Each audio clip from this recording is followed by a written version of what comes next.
Friends, welcome to online study bites. मैं हूं प्रतीक्षा। हम पढ़ रहे हैं पर्यावरण कक्षा 6, 7, 8 की SCERT की बुक।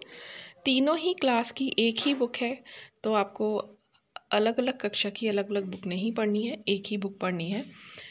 चैप्टर 2 पर हम पहुंच चुके हैं। इम्पॉर्टेंट बुक है आपके एग्ज़ाम के पॉइंट ऑफ व्यू से।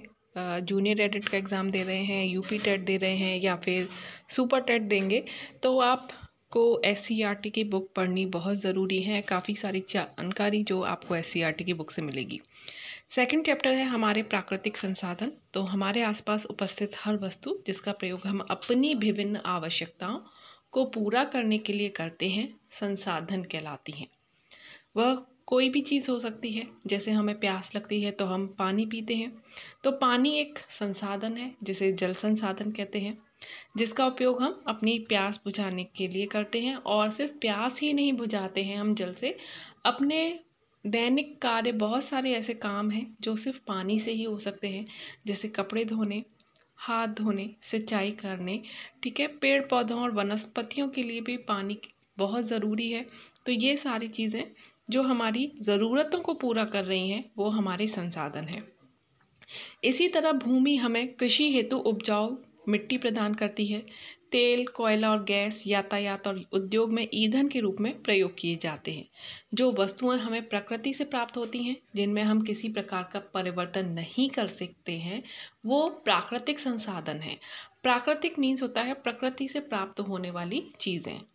प्रकृति के द्वारा यह जैसी उत्पन्न होती हैं, उनका हम उसी रूप में प्रयोग करते हैं, जैसे हवा, जल, सौर ऊर्जा, मिट्टी आदि।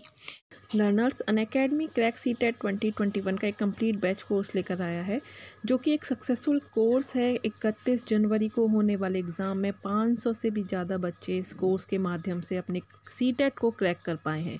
अगर आप भी सीटेट जून 2021 को क्रैक करना चाहते हैं, तो आप अनअकैडमी के इस सक्सेसफुल कोर्स के साथ जुड़ सकते हैं। ये कंप्लीट बैच कोर्स है, जहां पर आपको social studies, English, CDP, science, maths, Sanskrit, Hindi, EVS सभी सब्जेक्ट की तैयारी करवाई जाएगी। पेपर 1 और पेपर 2 दोनों सब्जेक्ट की यहाँ पर तैयारी हो रही है। आप अपने पेपर के और अपने सब्जेक्ट के अकॉर्डिंग अपने बैच को चुन सकते हैं, अपने सब्जेक्ट को चुनकर उसकी तैयारी कर सकते हैं। ये जो कोर्स है 8 मार्च से स्टार्ट हो रहा है। आपको लिंक जो है डिस्क्रिप्शन में मिल जाएगा। डायरेक्ट लिंक पर क्लिक करके आप इस कोर्स को ज्वाइन कर सकते हैं। ये बिल्कुल कंप्लीट कोर्स है, और जितने भी बैचेस आप ज्वाइन करेंगे उसको आप सिर्फ एक ही सब्सक्रिप्शन में पा सकेंगे। सब्सक्रिप्शन में डिस्काउंट पाने के लिए आप मेरा रेफरल कोड यूज़ कर सकते हैं, और अगर आप कोई free live class, test, quiz join करना चाहते हैं, तो इसी कोड को आप अनलॉक कोड की तरह भी यूज़ कर सकते हैं। तो अगर आप मेरा रेफरल कोड यूज़ करेंगे तो आपको सब्सक्रिप्शन में 10% का डिस्काउंट मिल जाएगा, और अगर आप यूज़ नहीं करते हैं कोड, तो ये डिस्काउंट आपको नहीं मिलेगा। तो ये हैं 4 स्टेट प्लस सब्सक्रिप्शन के: 1 month, 3 month, 6 month, 12 months, 24 months. अपने टाइम के अकॉर्डिंग आप अपने किसी भी सब्सक्रिप्शन को ज्वाइन कर सकते हैं। आपको सिर्फ एक बार सब्सक्राइब करना है और आप हर बैच का फ़ायदा उठा सकते हैं। तो जल्द ही ज्वाइन कीजिए India's best educators for all subjects, all batches, 1 subscription on Unacademy.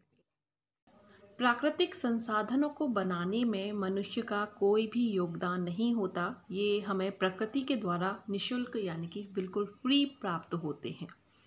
प्रकृति हमसे कोई पैसा नहीं लेता, लेकिन हमें इसका सुरक्षा करना, हमें इसका ख्याल रखना, ये हमारी जिम्मेदारी है, और हम इस जिम्मेदारी को अच्छे से नहीं निभा पा रहे हैं। ये भी एक सच है।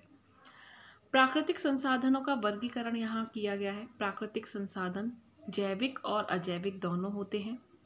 जैविक के अंतर्गत जंतु और वनस्पति आते हैं, और अजैविक के अंतर्गत नव्यकरणीय और अनव्यकरणीय आते हैं। नव्यकरणीय जैसे वायु, जल, मिट्टी, सौर ऊर्जा, और अनव्यकरणीय खनिज, जीवाश्म ईंधन। क्या होते हैं नव्यकरणीय, अनव्यकरणीय, ये भी पढ़ेंगे। प्राकृतिक संसाधन में सूर्य पृथ्वी में समस्त जीवन का आधार सूर्य ही है। सूर्य पृथ्वी पर ऊर्जा का प्रमुख स्रोत है। तो क्वेश्चन आ जाता है कि ऊर्जा का प्रमुख स्रोत कौन सा है, या प्राकृतिक स्रोत कौन सा है, तब आपका उत्तर क्या होगा? सूर्य होगा। सूर्य से हमें गर्मी मिलती है। सूर्य हमारे दैनिक जीवन में बहुत आवश्यक है। सूर्य महत्वपूर्ण है। पौधों को भोजन प्रदान करता है, जलवायु को नियंत्रित करता है, घर में नमी सीलन को दूर करता है। विटामिन डी की प्राप्ति भी हमें सूर्य से होती है, जो हमारी हड्डियों को मजबूत रखने के लिए आवश्यक है। वायु, आप जानते हैं कि पृथ्वी के चारों ओर वायु का घेरा है, जिसे हम वायुमंडल भी कहते हैं। हम इसे देख नहीं सकते हैं, लेकिन अनुभव कर सकते हैं। वायु हर समय हमारे चारों ओर रहती है। वायु हमारे लिए अत्यंत आवश्यक है। भोजन और जल के बिना तो हम कुछ समय तक जीवित रह सकते हैं, परंतु वायु के बिना हम जीवित नहीं रह सकते, क्योंकि जो ऑक्सीजन गैस हम लेते हैं वो इसी वायु में मिली हुई है। और कितनी मात्रा में मिली हुई है? 21%। जल ही जीवन है। हम जल के बिना जीवन की कल्पना भी नहीं कर सकते। हमारे शरीर में लगभग 70% भाग जल का होता है।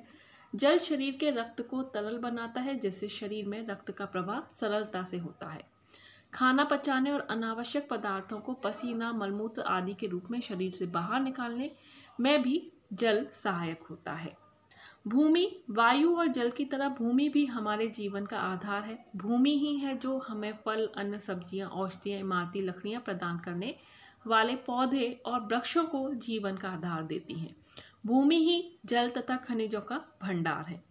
वर्तमान समय में जनसंख्या में निरंतर वृद्धि हो रही है और बढ़ती जनसंख्या की आवश्यकताओं को पूरा करने के लिए कृषि तथा उद्योग धंधों का प्रभाव दिन प्रतिदिन बढ़ रहा है, जो हमारे प्राकृतिक संसाधनों को प्रभावित करता है। तो यहाँ पर हमने प्राकृतिक संसाधनों के बारे में पढ़ा। संसाधन अत्यंत महत्वपूर्ण है और सभी एक दूसरे पर निर्भर हैं, लेकिन ये तभी हमारे लिए लाभकारी होंगे जब हम इनके संरक्षण के लिए निरंतर प्रयास करते रहेंगे, जागरूक रहेंगे और उचित उपाय करते रहेंगे। तो ये था चैप्टर हमारा 2, प्राकृतिक संसाधन से संबंधित, और उम्मीद करती हूँ आपको पसंद आया हो।